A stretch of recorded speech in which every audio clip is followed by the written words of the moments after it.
they can disarm or high guard or repost or do anything.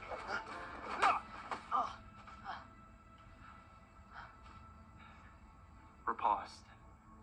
So pronunciation can sometimes be a real big struggle for some people with dyslexia. Specifically for me, it's something that I definitely struggle with when it comes to names specifically. If you think about somebody who's a twin and how hard it is to remember who is who, think about that for a person or a simple word and not knowing which pronunciation to use. So I love that this was in there. I don't know if this is specific for dyslexia representation, but it's definitely something I noticed immediately. Good luck on Olympus. Perhaps there will still be a world left for your mother to return to. As dyslexics, we're pretty used to people doubting us. It is definitely something that happens pretty consistently and not knowing actually what we are capable of. And sometimes it becomes fuel for you to push yourself further to be able to be successful. But I hope in the future it also becomes more internal and you pushing you rather than pushing from other people's comments and things. You two gotta go to camp. Now that we know who Aries and Clarice were working for, someone has to warn Cairo. I thought this scene was so interesting because Percy still has the ability to look at the big picture and realize what Annabeth and Grover should be doing while he is going up to Olympus, that somebody still has to get to camp. He has a lot of things going through his mind right now, and he's still able to look at that big picture, and that is a huge dyslexic strength. I have to. What for? The quest failed. We missed the deadline. This is bigger than the quest. Returning the bolt is the only way I can get his attention. Percy, you don't want Zeus's attention. I gotta tell him about Kronos. We've seen Percy's perseverance again and again throughout the entire season so far. However, this one is a little bit different because it is coming from Grover and Annabeth telling him to not do something and him choosing to do what is right still. I'm here for the tour. I'm here to see Zeus.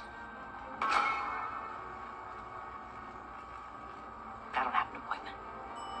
Here we get to see Percy's confidence, which is so fun to see because we've seen his lack of confidence and lack of self-esteem so far the entire season. So to be able to kind of see these in the last couple of episodes, especially the two that are coming up, is really great. Your family is a mess. How afraid of you do you think they'll be when your dad shows up looking to put you back in your place?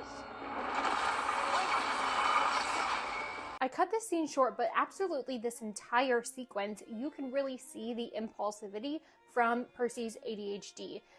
He does not know when to stop, what to say here, and it definitely works out in his favor for sure. But there are some people who definitely commented on this being an ADHD tendency, from YouTube reactions to some interviews that I've heard as well. So I'm really happy that this was kind of shown and not told in terms of his ADHD. Patros.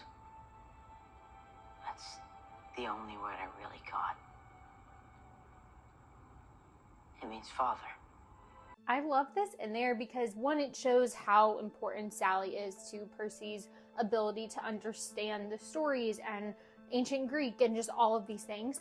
But someone did mention, like, how could he only pick out one word and not the literal names that were said before? And I think that's so interesting because foreign languages are so hard sometimes for dyslexics because we struggle enough with the first language that we're trying to read sometimes and changing out the words and stuff. So to add a whole nother language on top can be really difficult, especially auditory and not necessarily seeing words. So to like hear him say all of these words, but to kind of skip over the names entirely is not a huge surprise to me. It's definitely something that I would think is very common. Come on, you've said like 2 words since we left the cabins.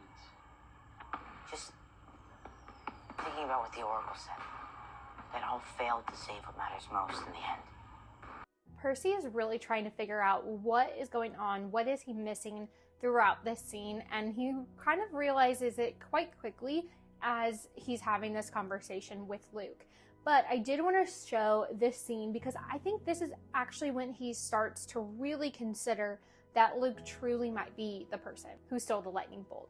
An accusation against Clarice. Without proof. Exactly. without proof, it would have lit this whole place on fire. Ready? Some people watch this scene and think that it's Percy's reaction to Luke and Annabeth and that relationship dynamic there of siblings in the show, at least. But I think it really is the time where Percy's starting to realize that it truly could be Luke, because the things that have happened doesn't make sense for Clarice to have been the lightning bolt. And so I think that this is the actual scene where that kind of comes into play for the first time.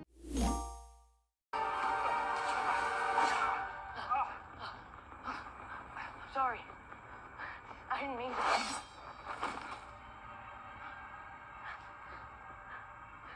We've seen Percy's empathy a couple of times throughout the season so far. However, I think this one might illustrate it the best, because he is literally having a fight with Luke and he is sorry because he cut him. Like, that just shows how much he truly cares about his friends and family, despite the situation that's happening.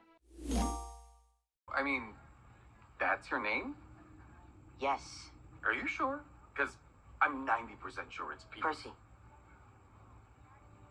Percy Jackson.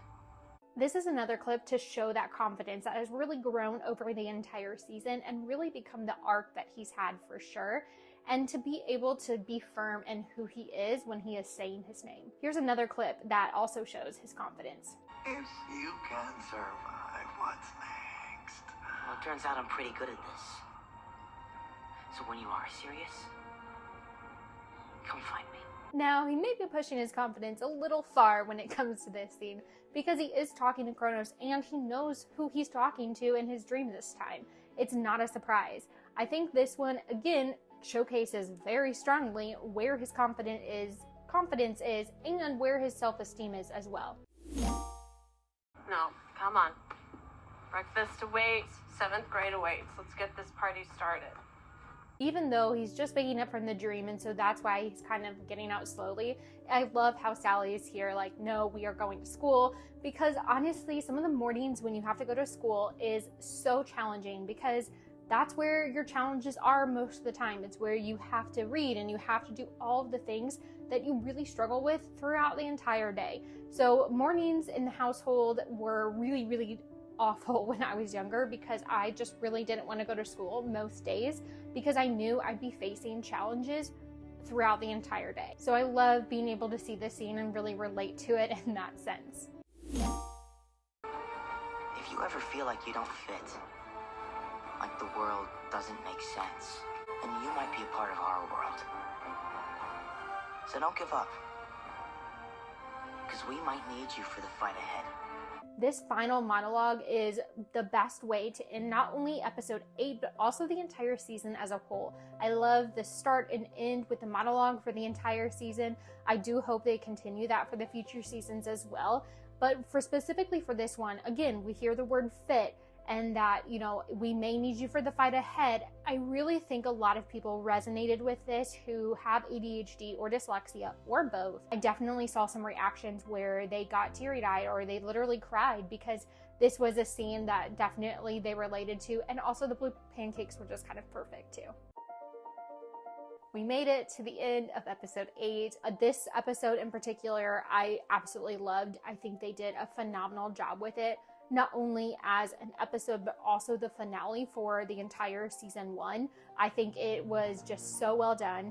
They had the perfect way to kind of change the story, but not change, if that makes sense. I like the updates that they did. I think that it was perfect for this adaptation, and definitely something that was very needed. So I'm so looking forward to season 2. But before I get into season 2 hopes, I will be talking about top 5 moments from the entire first season.